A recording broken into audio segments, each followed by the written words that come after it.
우리가 살고 있는 이 미국이라는 나라는 일명 소송의 천국이라고 불려집니다. 소송의 천국, 수의 나라죠. 재판의 나라예요. 얼마만큼 이 나라에 미국에 수가 발생하냐면요, 놀라지 마십시오. 2초마다 한 건씩 발생한다고 합니다. 그러니까 제가 지금 설교를 막 시작했는데 소송이 벌써 10건 이상 벌어진 거예요. 참 여기저기서 수하는 소식을 쉽게 접하게 됩니다.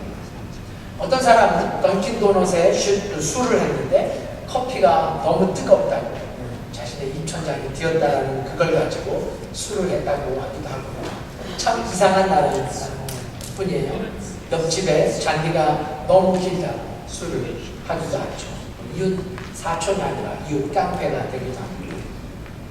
그래서 미국에서는 회사에서도 회사 물건을 팔면서 말도 안 되는 안내문을 붙이게 됩니다. 왜냐하면 이런 안내문이 없다면 수를 당해서 불리해지니까요.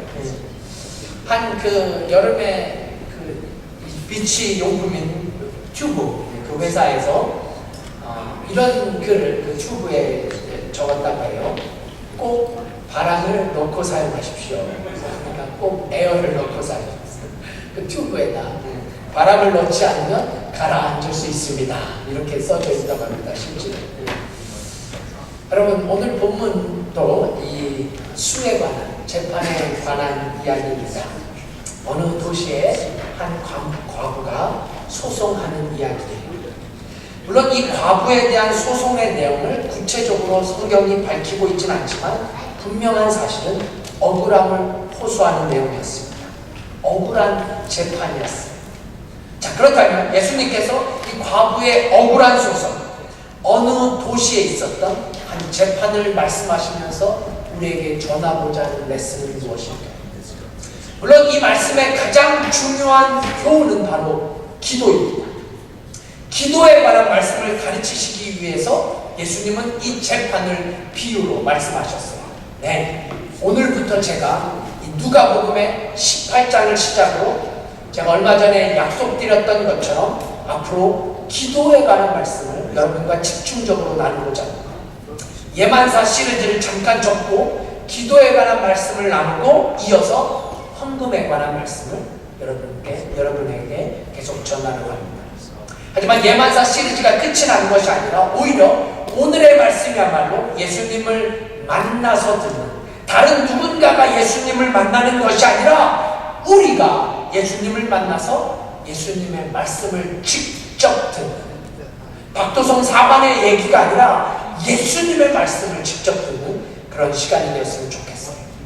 자, 그럼 어느 도시의 재판, 이 사건이 어떻게 시작되고 있는지 본문의 1절을 함께 봉독하면서 오늘 말씀을 열고자 합니다.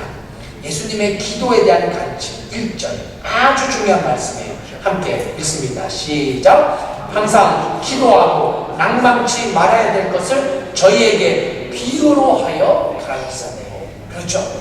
분명 주님은 기도를 가르치시기 위해서 오늘의 말씀을 꺼내셨어요. 하지만 저는 이 기도의 레슨을 살펴보기 전에 우리가 다음 주에 이 부분을 조금 더 집중적으로 살펴보고요. 주님이 기도를 가르치시기 위해서 한 과거의 재판관의 이야기를 꺼내신 이유가 분명히 있다고 믿습니다. 즉, 예수님께서 어느 도시의 재판에 대해서 이 재판에 등장하는 한 과부와 재판장을 비유로 말씀하신 분명한 이유가 있습니다. 왜요? 성경에 어떤 이야기도 아무 이유 없이 기록된 이야기는 하나도 없기 때문이에요. 성경에 어떤 사건도 아무 없이 기록된 사건은 하나도 없습니다. 성경에 어떤 말씀도 아무 이유 없이 하신 말씀이 하나도 없음을 저는 믿습니다. 여러분도 그렇게 믿으실 줄 믿습니다. 아멘이죠. 네? 자, 그렇다면 저는 첫 번째로 어느 도시의 재판, 이 이야기를 제대로 이해하기 위해서 먼저 오늘의 본문의 등장인물을 여러분과 함께 살펴보고자 해요. 오늘 이 사건을 통해서 기도를 배우기 전에 오늘 이 등장인물을 통해서 예수님께서 가르치시고자 하셨던 숨겨진 메시지는 무엇일까요? 오늘 본문에는 두 명의 주인공이 등장합니다. 그렇죠? 두 명이 등장합니다. 한 명은 누구입니까? 재판관이고 한 명은 과부입니다. 그럼 예수님께서 왜 이 두 사람의 이야기를 말씀하고 계실까요? 자, 이 두 사람 중 한 사람은 재판관이에요. 근데 이 재판관은 좋은 재판관이 아니었어요. 오늘 보면은 그를 가리켜 불의한 재판관이었다라고 설명합니다. 불의한 재판관이 오늘의 주인공이에요. 2절에서 확인하게 됩니다. 2절 함께 읽어봐요. 2절 시작. 가라사대 어떤 도시에 하나님을 두려워 아니하고 사람을 무시하는 한 재판관이 있었다. 여러분, 여기서 성경이 얼마나 분명하게 증언하고 있는지 아셔야 합니다. 하나님을 안 믿는 사람이라고 해서 다 불의한 재판관은 분명히 아닙니다. 하나님을 안 믿는다고 해서 모두 다 나쁜 재판관이라고 말하는 것은 매우 공산당적 발언이에요. 하나님을 안 믿는 재판관임에도 불구하고 정말 좋은 재판관, 정말 좋은 의로운 재판관이 있다는 사실을 우리는 인정해야 합니다. 하지만 더불어 반드시 짚고 넘어가야 할 것은 하나님을 믿는 재판관 중에도 얼마든지 나쁜 재판관이 있을 수 있다는 사실이에요. 하나님을 믿는 재판관 중에도 우리는 얼마든지 불의한 재판관을 찾을 수 있게 됩니다. 만나게 돼요. 어제 제가 우리 여기자 자매님과 뉴저지 구세본 교회 포트리에 있는 뉴저지 구세본 교회 20주년 그 기념 예배에 다녀왔어요. 오면서 잠시 휴게소에 들릴 때 우리가 이런 얘기를 잠깐 나눴어요. 정말 목사님들 중에도 사기치는 목사님이 있다고. 그것도 한둘이 아니라 정말 많다고. 네, 목사님 여기 님을 빼야 할 것 같아요. 죄송해요. 목사임에도 불구하고 분명 불의한 목사가 있을 수 있다는 사실. 이 사실이 우리를 더욱더 가슴 아프게 하지만 이게 현실입니다. 이게 사실이에요. 그러니까 재판관이 하나님을 믿지 않았기 때문에 나쁘고 하나님을 믿으면 좋은 재판관이고 이게 사실 당연한 말인데 현실은 그렇지 않습니다. 그래서 주님도 오늘 본문의 재판관이 하나님을 두려워하지 않았다는 사실만으로 그를 가리켜 불의하다라고 말씀하지 않으셨어요. 그럼 그가 왜 불의한 나쁜 재판관입니까? 누구를 무시하는 재판관이에요? 사람을 무시하는 재판관. 사람을 무시하는 재판관. 이 사람을 누가 좋은 재판관이라고 할 수 있겠어요? 그러니까 하나님을 두려워하지 않는 사람일 뿐 아니라 사람을 무시하는 재판관.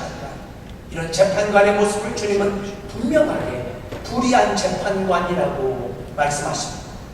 자, 그럼 우리는 조금 더 깊이 이 재판관의 모습을 그려볼 필요가 있다고 생각해요.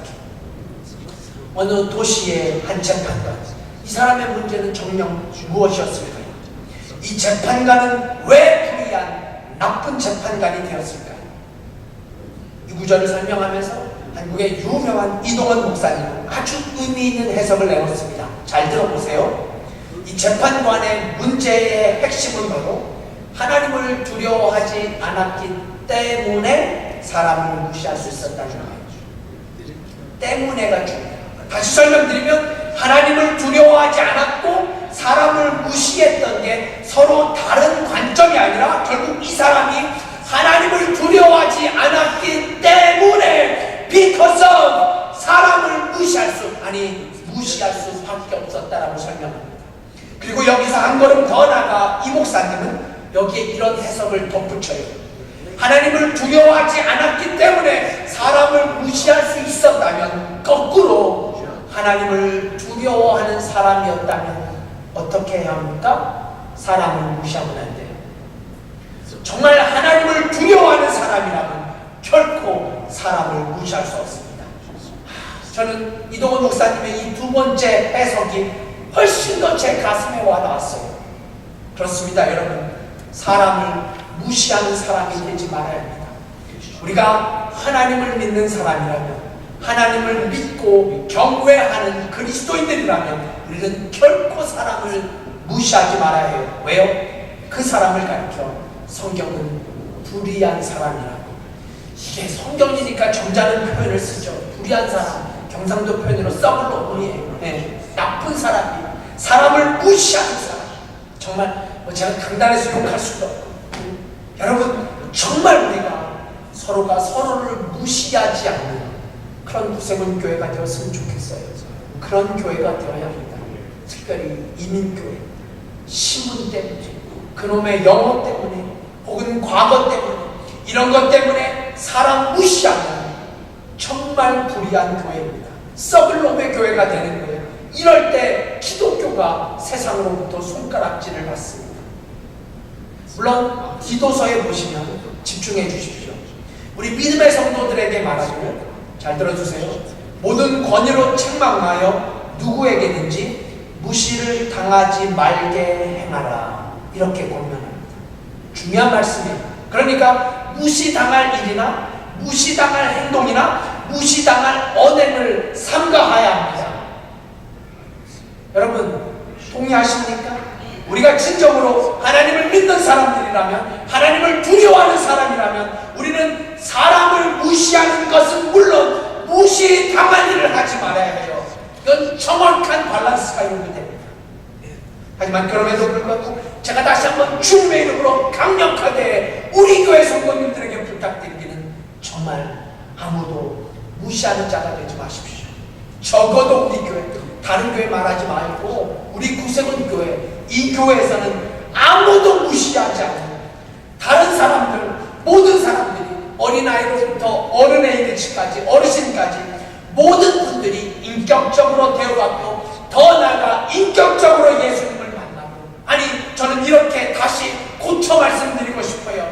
사람을 무시하는 사람이 되기 전에 하나님을 두려워하는 자가 되십시오. 정말 하나님을 두려워하는 자가 되보세요. 중요한 건 이거예요. 내가 과연 하나님을 두려워하는가? 살아계신 하나님을 두려워하고 있는가?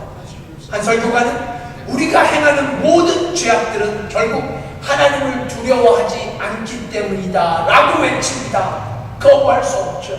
네, 우리가 행하는 모든 죄악들은 결국 하나님을 두려워하지 않기 때문입니다. 그렇습니다. 오늘 우리는 하나님을 두려워하지 않는 한 불의한 재판관의 모습을 통해서 나는 과연 무엇을 두려워하며 살고 있는가를 물을 수 있어야 합니다. 자, 그 다음 또 다른 주인공이 누구예요? 과부입니다. 과부예요. 이 과부를 통해서 주님은 무슨 말씀을 이야기하고 하셨을까요? 3절 함께 보면 좋겠어요. 3절 함께 읽습니다. 시작. 그 도시에 한 과부가 있어 자주 그에게 가서 내 원수에 대한 나의 원한을 풀어주소서 하되. 예수님 당시 과부는 가장 불쌍하고 가장 무력한 인간을 대표하는 계층이었어요. 물론 요즘에야 분명 달라졌지만 예수님 당시 과부는 가장 연약한 사람이었습니다. 왜냐하면 그 당시 사회적 보장 제도가 과부에게는 전혀 적용되어지지 않았기 때문에. 그래서 과부가 되면 실질적으로 할 수 있는 게 두 가지밖에 없었어요. 하나는 다시 친정으로 돌아가는 것이었고, 하나는 계속해서 남편의 집에서 머무르는 것이었어요.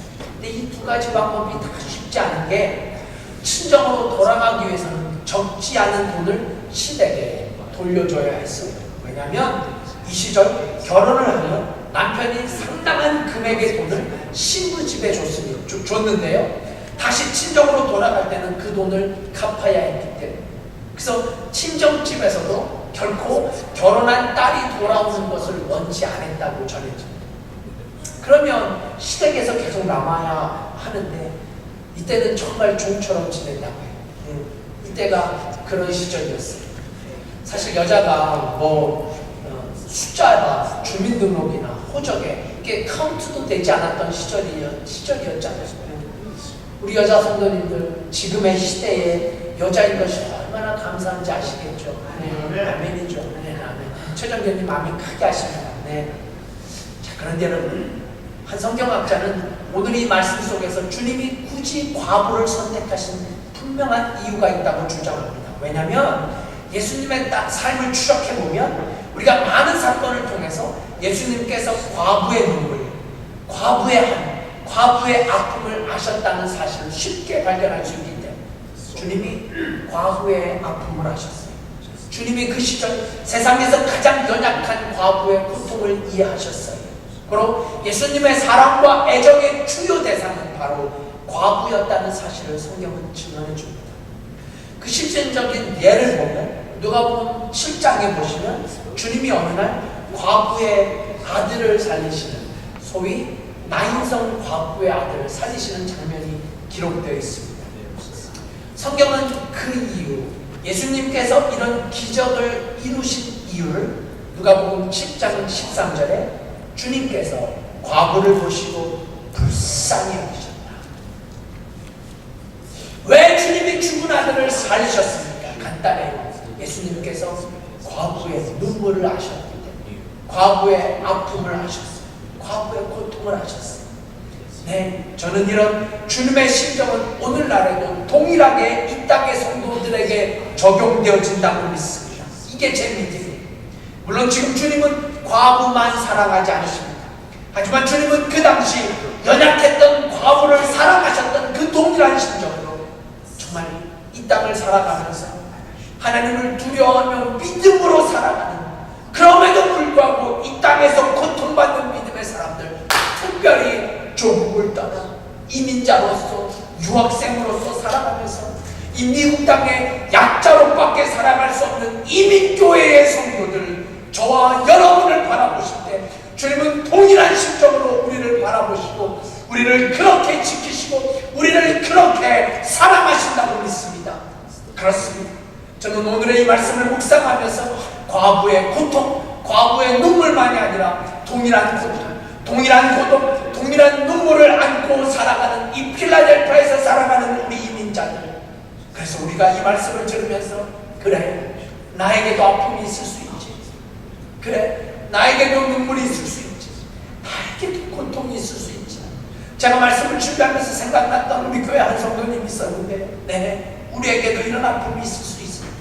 우리가 이런 사실을 받아들이고 이 사실을 깨닫고, 하지만 과부의 아픔을 아시고 그들을 사랑하셨던 그 예수님께서 동일하게 대한민국이 아닌 필라델피아에서, 뉴저지에서 사는 우리들이야말로 하나님의 사랑의 대상임을 기억하면서 오늘 이 시간 언어 때문에, 문화 때문에, 신분 때문에 힘들게 살아가지만 힘들고 지쳐 낙심하는 것이 아니라 정말 우리가 예수 그리스도의 사랑의 대상임을 깨달아 다시 한번 믿음으로 당당하게 이 미국 땅에 오늘을 살아가는 저와 여러분이 될 수 있기를 간절히 축원드립니다. 아멘. 자, 이제 두 번째로 예수님께서 오늘의 이 사건, 이 이야기를 통해서 우리에게 전하고자 하는 교훈은 무엇일까요? 저는 무엇보다 주님이 어느 도시의 재판관의 가부의 모습을 통해서 이 세상이 얼마나 불공평한가를 가르치시고 계신다고 생각해요. 이 세상의 불공평함을 지적하시고 계세요. 자, 우리 본문에 불의한 재판관의 독백을 4절에서 확인하게 됩니다. 4절 함께 봉독해 보십시다. 4절 시작. 그가 얼마 동안 듣지 아니하다가 후에 속으로 생각하되 내가 하나님을 두려워 아니하고 사람을 무시하나. 참 이 재판관이 그래도 그나마 봐줄 만한 곳이 이곳이, 이게 지금 재판관이 본인 스스로 하는 독백인 줄 알아요. 본인의 생각이 뭐라고 말해요? 자신이 누구라고 고백해요? 하나님을 두려워하지 않냐고 사람을 무시한다. 자기 자신이 자기 자신을 정확하게 알고 있었어요. 그나마 다행입니다. 왜냐하면 그나마 자신의 상태를 파악하고 있다는 것은 그래도 어느 정도 치료의 가능성이 있기 때문이에요. 이게 환자의 습성과도 똑같습니다. 환자가 회복할 수 있는 가장 중요한 것은 환자 자신의 상태를 객관적이고 정확하게 판단하는 일 아니겠어요? 네, 이게 치료의 시작입니다. 치료의 가장 중요한 첫걸음이에요. 이미 광고 때 말씀드린 것처럼 지난 주 초에 원로당장님께서 갑자기 많은 피를 토하시면서 응급실에 실려가셨어요. 이번 처음으로 응급실에 가셨어요. 처음으로 엑스레이도 찍고 처음으로 MRI도 찍고 그동안 보험료 내왔지만 한 번도 쓰지 못했다. 이번에 쓴다. 여러분 정말 기도해 주십시오. 꼭 기도해 주셔야 돼요. 제가 병원에 가서 원로당장님께 그랬어요. 이번에 정확하게 진단해서 정확하게 진단하고 치료하시면 됩니다. 단장님이 그러시더라고요. 이번 주는 교회 못 가고 다음 주에 가겠다고. 제가 그랬어요. 이제는 조금 더 단장님 몸을 챙기셔야 한다. 몸을 제대로 잘 알아서 챙기셔야 한다. 여러분, 이게 왜 그토록 중요합니까? 자신의 몸 상태를 정확하게 알아야 거기서부터 치료가 시작될 수 있기 때문이 아니겠어요? 다시 한번 이 원로 단장님을 위해서 여러분의 중보 기도를 부탁드립니다. 자, 다시 우리 재판관의 고백으로 돌아가면요, 이 사람은 적어도 자신이 어떤 사람인가를 알고 있었어요. 하나님을 두려워하지 않는 사람이고 또 사람을 무시하는 사람. 그런데 문제는 이 사람이 성공한 사람이라는 거죠. 세상에서 성공한 사람, 재판관이요, 분명히 그 당시 최고의 연봉을 자랑했을 게 분명했어요. 최고의 주택, 최고의 차, 최고의 환경을 주셨을 거예요. 어떻게 생각하십니까? 이런 사람의 성공에 대해서 어떤 생각이 드십니까? 혹시 세상이 너무 불공평하다는 생각이 들지는 않으십니까? 아니, 어쩌면 불공평한 세상 속에 이미 길들여져 있기에 이런 사람들의 성공마저 그저 부러움의 대상이 되는 것은 아닌지 혼란스럽기까지 합니다. 이 재판관이 불의한 재판관이에요. 사람을 무시하고 더군다나 힘없고 연약한 가부의 손을 들어주어서 정의 사회를 만들어가야 할 사회에 책임이 있는 이 재판관이 사람을 무시한단 말이에요. 과부를 없이 여기고 가난한 사람을 상대하지도 않고 돈 내지 않는 소송은 쳐다보지도 않는 이런 재판관이 되었단 말이에요. 사회의 중요한 자리에 있어요. 권력의 중요한 자리에 있어요. 그래서 돈도 많이 벌고 권력도 가지고 자신이 하고 싶은 것 다 하고 살았던 사회의 정의나 정의 실현이나 법의 공평함 뭐 이런 것은 아랑곳할 것 없이 그저 호의호식하면서 지금까지 성공의 자리에 있었던 사람. 세상이 불공평하지 않습니까? 세상이 뭔가 잘못 돌아가고 있다는 생각 한 번쯤 들지 않으십니까? 여러분, 반면 이 과부를 생각해 보십시다.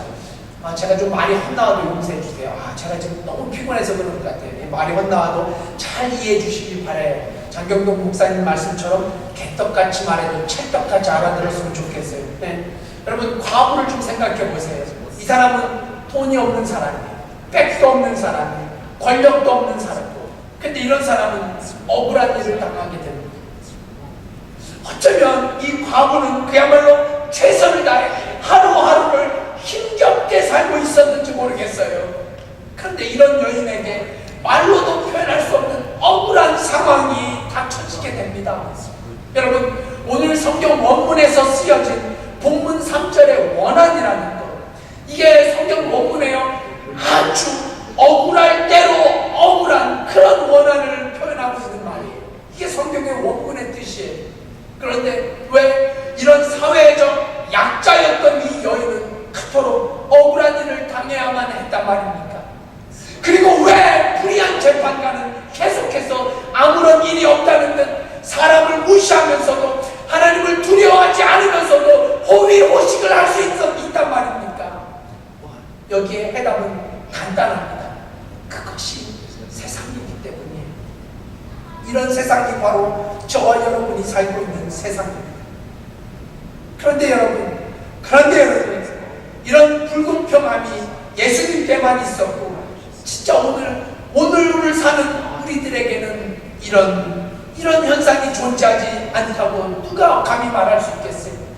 예수님 시절 1세기에 존재했던 세상의 불공평함은 여전히 21세기에도 존재하고 있다면 제가 너무 비관적인 사상으로 살고 있는 것일까요? 예수님 오시기 수백 년 전에 어느 날 하나님께서 예루살렘 성을 보시고 타락의 절정에 있었던 그들에게 멸망을 선언하십니다. 이게 에스겔에 나오는 말씀인데요. 에스겔서에 보시면 하나님께서 벌하시는 정도가 아니라 그들을 저주하실 거라, 멸망시키고 파멸시킬 거라는 경고의 음성을 여러 차례 반복하세요. 그런데 이때 이런 하나님의 음성을 듣고 예루살렘 사람들이 하나님이 공평하지 않으십니다라는 일종의 컴플레인을 하게 돼요. 하나님이 공평하지 않으시다고 하늘을 다해 소리칩니다. 여기에 드디어 하나님의 음성이 들리게 돼요. 에스겔서 18장 25절의 말씀. 이 말씀을 찾아봤으면 좋겠어요. 1176페이지. 페이지 수로 찾으면 쉽겠죠. 1176페이지. 네. 오늘 본문의 주보를 껴놓으시고 에스겔 18장 25절. 창세기부터 찾지 마세요. 1176 에스겔서 18장 25절. 어떤 상황인지 이미 제가 설명드렸으니까요. 함께 봉독해 보십시다. 함께 읽어요. 시작. 그런데 너희는 이르기를 주의 길이 공평치 않다 하는도다. 이스라엘 족속아 들을지어다. 내 길이 어찌 공평치 아니하냐. 너희 길이 공평치 않는 것은 아니냐. 이게요, 오늘 우리말 성경의 뉘앙스는 조금 부족해요. 이게 차분차분 말씀하신 것 같은데요. 사실 이건 이스라엘의 불공평함을 저주하는 하나님의 선언이에요. 네, 그 시절에도 세상은 불공평했습니다. 예수님 오시기 수천 년 전에도 세상은 불공평했어요. 또한 예수님 오신 후 수천 년 후에도, 아니 예수님이 계셨던 세상에조차도 세상은 불공평했어요. 이런 불공평한 세상 속에서 태어나 누구도 감당할 수 없었던 삶의 고통과 한을 지녔던 여러분이 잘 아시는 한국의 위대한 시인 송명희 시인은 이런 불공평한 세상 속에서 하나님을 이렇게 노래하지 않았습니까? 공평하신 하나님이 나남이 가진 건 나 없지만 공평하신 하나님이 나남이 없는 것 갖게 하셨네. 그렇습니다. 사랑하는 성도 여러분, 왜 신앙이 위대합니까? 왜 이런 성도가 위대합니까? 왜 교회가 위대합니까? 이런 불공평한 세상 속에서 여전히 공평하신 하나님을 선언하고 공평하신 하나님을 찬양할 수 있기 때문이 아니겠어요? 아니, 이런 불공평한 세상 속에서 여전히 공평함을 수호하고자 하는 이 땅의 마지막 거룩한 사명을 감당해야 하기에 우리의 신앙도, 우리의 교회도 여전히 이 땅에서 해야 할 중요한 사명이 있다는 사실. 네, 그래서 교회는 공평해야 합니다. 교회는 공평해야 해요. 세상은 불공평하다 할지라도 교회만큼은 공평해야 합니다. 세상의 불공평이 점점 더 당연하다 할지라도 우리 교회만큼은 불공평이 끊임없이 불편해져야 해요. 교회의 불공평이 자리 잡지 못하도록 세상처럼 돈 있는 사람이 대접받는 거예요.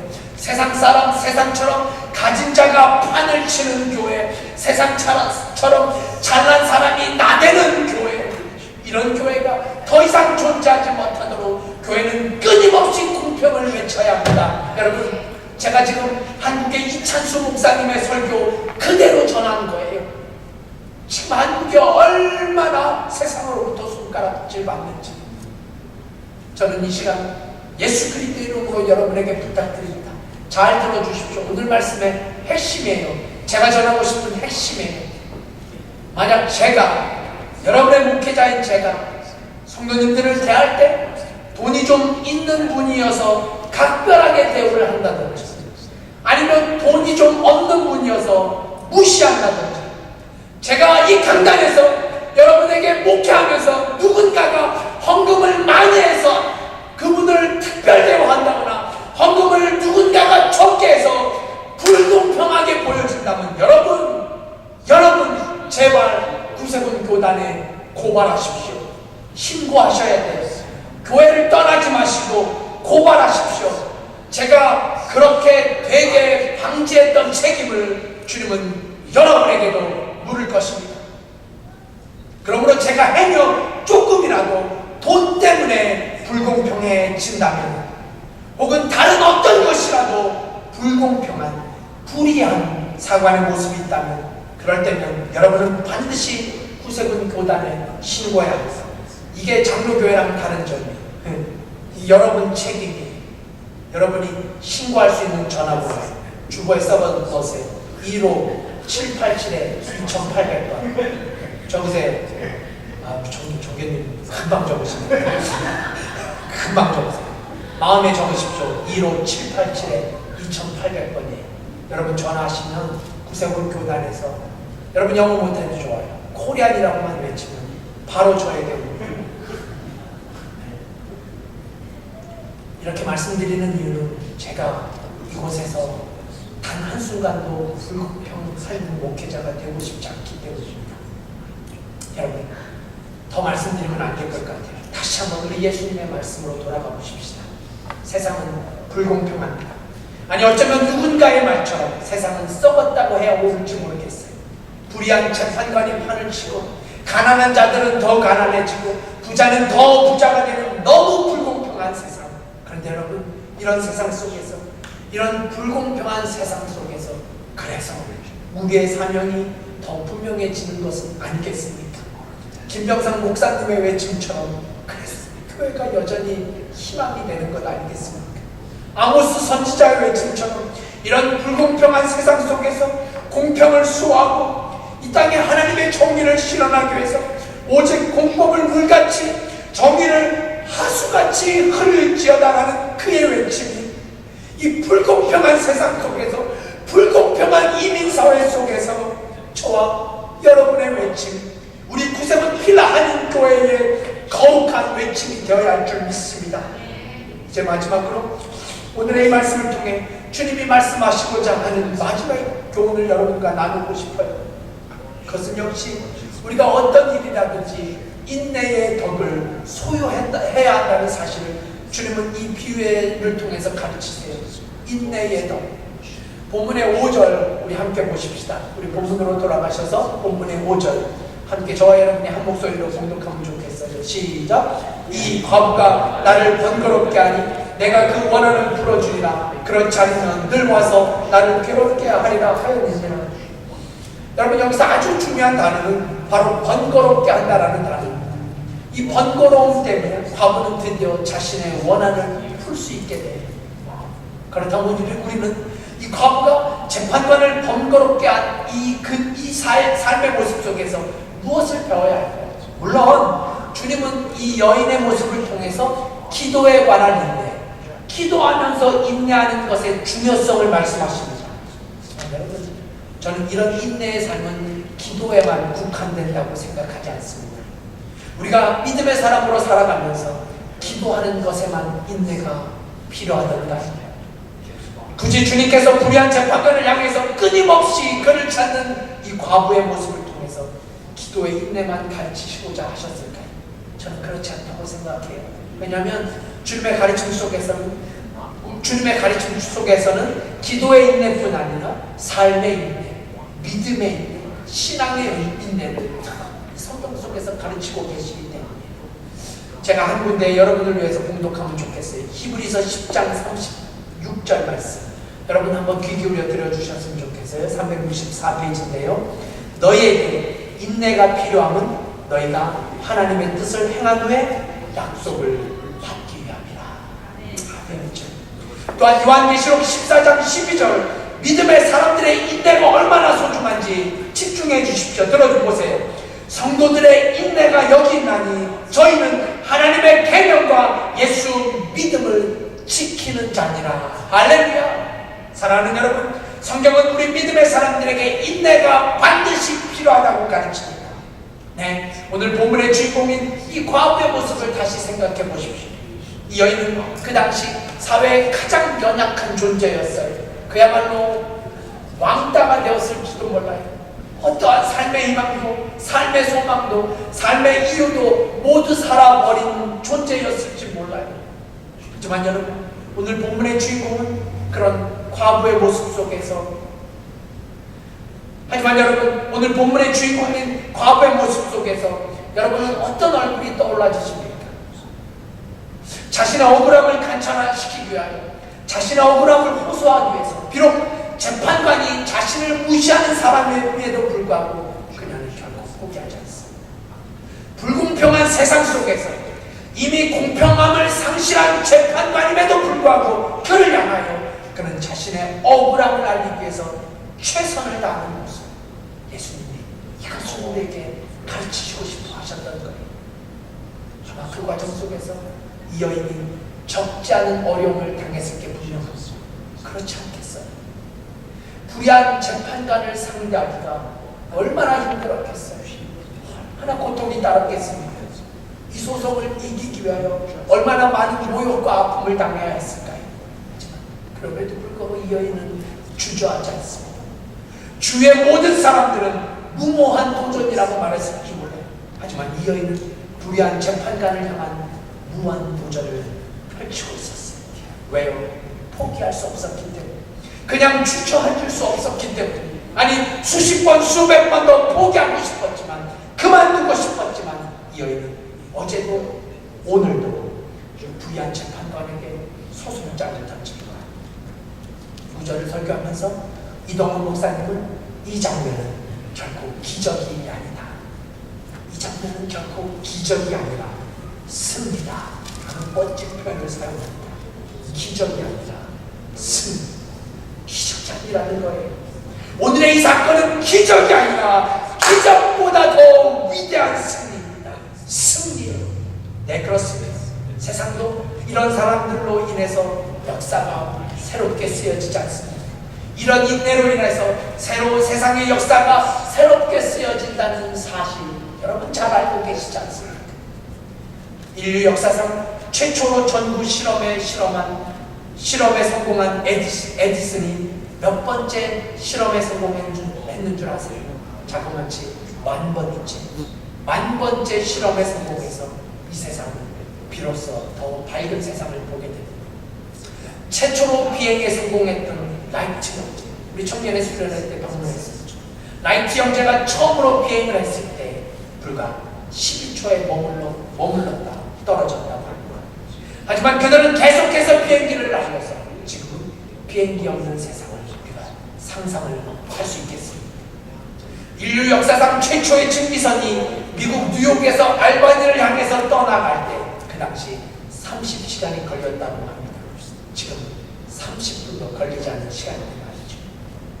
인류 역사상 최초의 자동차 실험에서 자동차는 1시간에 2마일을 갔다고 전합니다. 1시간에 2마일.